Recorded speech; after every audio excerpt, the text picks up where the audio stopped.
Well, this June, Californians will head to the polls to help decide who could become the state's next governor. And while the final decision comes in November, for now, 7 leading Democratic hopefuls and 2 Republicans are in the race. To help you get to know them a little bit better and what they say they'd bring to the job, I sat down with the candidates at this past weekend's Republican convention, as we did with the Democratic Party. To keep things fair, we drew their names at random for these interviews. Tonight, meet Chad Bianco. All right, so for people who are meeting you for the first time, why are you deciding to run to be California's next governor? Because I know that if we have a chance of bringing California back for all of Californians, it's going to have to be me that does it.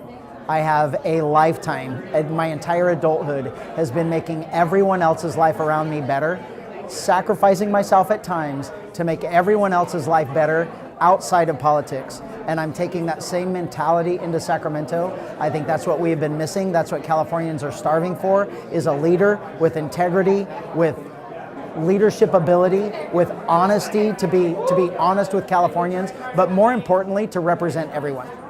Now, if you were to be elected, what would be your top 3 priorities your first year in office? We absolutely must bring public safety back to the forefront of California. We cannot, even if it's cheap to live here, if it's not safe to live here, nothing works. So public safety has to be number 1, and then we have to completely reverse the government-influenced and the government-caused cost of living in California. All of the regulations that are harming our businesses, our consumers, all have to be removed.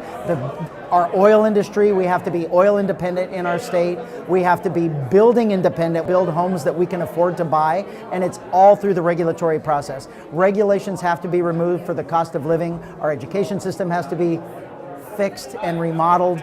Our infrastructure, our electricity, our power grid, our water supply, our reservoir situation, our farming, the ability for our farmers to farm. Now, we know that California has spent billions of dollars trying to really fix the homelessness issue, but yet the problem really persists. We see it on our streets and everywhere. Yeah. What would you do differently if you were to be elected? Well, we have spent billions of dollars enabling what we see on the street. This is a homeless industrial complex that the money is being used for what money is used for, and that's to make people rich. It is not benefiting the people that are living on the streets and dying on the streets. We have to treat this for what it is. We have to call it what it is, and we have to get these people the help they need for their drug and alcohol addiction and their mental health illness. And just as importantly, the combination of both. This is not about homes. It's never been about homes. And until we address the real issue and we start acting like true, compassionate human beings, caring about these people that are dying on the streets, we're never going to solve it.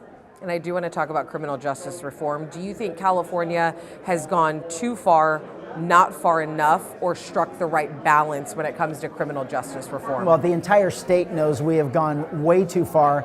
And again, a play on words of calling it reform. By saying the word reform, we believe that it convinces us that something's broken and we have to fix it.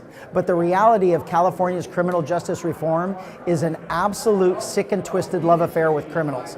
They are doing everything they can for the last 15 years to enable criminal behavior, to prevent law enforcement from keeping you safe, all in this unhealthy addiction to criminals at the expense of law-abiding Californians and truly at the expense of victims.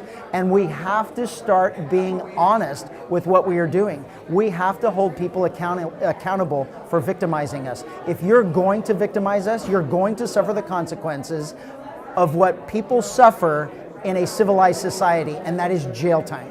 If you are going to choose to break the law, you are going to go to jail.